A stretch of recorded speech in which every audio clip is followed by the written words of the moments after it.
শুধুমাত্র ফিল্ডিং করে কি ম্যাচ জেতানো যায়? হ্যাঁ যায়। শুধু ফিল্ডিং করে দিল্লিকে 2025 আইপিএলের প্রথম পরাজয় দিয়ে দিল মুম্বাই ইন্ডিয়ান্স। হারা ম্যাচ যে কীভাবে শুধু ফিল্ডিং করে জিতে নিল মুম্বাই জানুন এই ভিডিওতে। এক ইনিংসে 300 রান করেও কীভাবে দল থেকে বাদ পড়তে হয় তা জানতে হলে ভিডিওটি অবশ্যই শেষ অবধি দেখবেন। রবিবারের রাতের ম্যাচে দিল্লির কোটলা স্টেডিয়ামে দিল্লির সামনাসামনি হয় মুম্বাই ইন্ডিয়ান্সের সাথে। এই ম্যাচে টসে জিতে আগে বোলিং করে দিল্লি। মুম্বাই ব্যাট করতে নেমে শুরুটা ভালো হলেও আজও কম রানেই আউট হন রোহিত শর্মা। তার আইপিএলের বাজে ফর্ম চলতেই থাকলো। 12 বলে 18 রান করে আউট হন তিনি। তবে রায়ান রিকেলটন, সূর্যকুমার ভালো ইনিংস করতে সাহায্য করেন। শেষে তিলক বর্মার অর্ধশতক আর নামান ধীরে 17 বলে 38 রানের ইনিংস মুম্বাইকে 205 রান তুলতে সাহায্য করে। দিল্লি রান চেস করতে নেমে প্রথম বলেই উইকেট হারালেও অভিষেক পড়ল ইম্প্যাক্ট প্লেয়ার হিসাবে নামা করুণ নায়ার 10 ওভারের মধ্যেই 119 রানের জুড়ি করেন। অভিষেকের পর যখন করুণ নায়ার আউট হন তখন 12 ওভারের মধ্যে দিল্লি 135 রানে পৌঁছে গিয়েছে।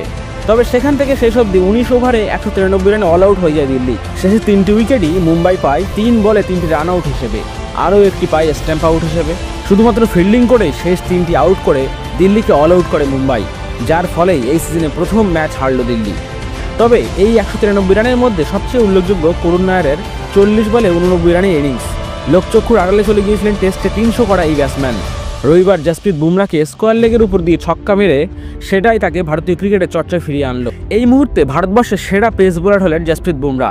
তার ওভারে করুণ নিলেন 18 রান, 2টি ছক্কা 1টি চার মারেন ওই ওভারে। বুমরার প্রথম বলে ছক্কা মারার পর হার্দিক পান্ডিয়াকে দেখা গেল হাততালি দিতে। পরের ছক্কাটা মারার সময় অবাক হয়ে বলের উড়ে যাওয়া দেখছিলেন বুমরা নিজেই। ওই একটা ওভারই আবারও প্রাসঙ্গিক করে দিল করুণ নায়ারকে। 2022 সালে শেষবার আইপিএল খেলেছিলেন করুণ। শেষবার অর্ধশতক রান করেছিলেন 2018 সালে। তারপর 3টি মরশুমে আইপিএল খেলার সুযোগ পান। মাত্র 8টি ম্যাচে খেলেছিলেন। ওই 3 মরশুম মিলিয়ে করেছিলেন মাত্র 37 রান। রবিবার মুম্বাইয়ের বিরুদ্ধে অর্ধশত রান করলেন করুণ।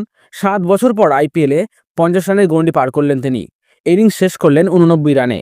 2017 সালে শেষবার ইন্ডিয়ার হয়ে খেলার সুযোগ পেয়েছিলেন তিনি। সেই সিরিজে বীরেন্দ্র সেহবাগের পর দ্বিতীয় ভারতীয় হিসেবে এক ইনিংসে 300 রান করেন তিনি। তারপরেও তাকে দল থেকে বাদ পড়তে হয়। ইন্ডিয়ান ক্রিকেট থেকে উবে যান তিনি। একসময় তিনি ইনস্টাগ্রামে পোস্ট করেছিলেন, প্রিয় ক্রিকেট, আমাকে আরেকটা সুযোগ দাও। সেই সুযোগ পেয়েই কাজে লাগালেন তিনি। এরপর কি তাকে নিয়মিত সুযোগ দেবে দিল্লি?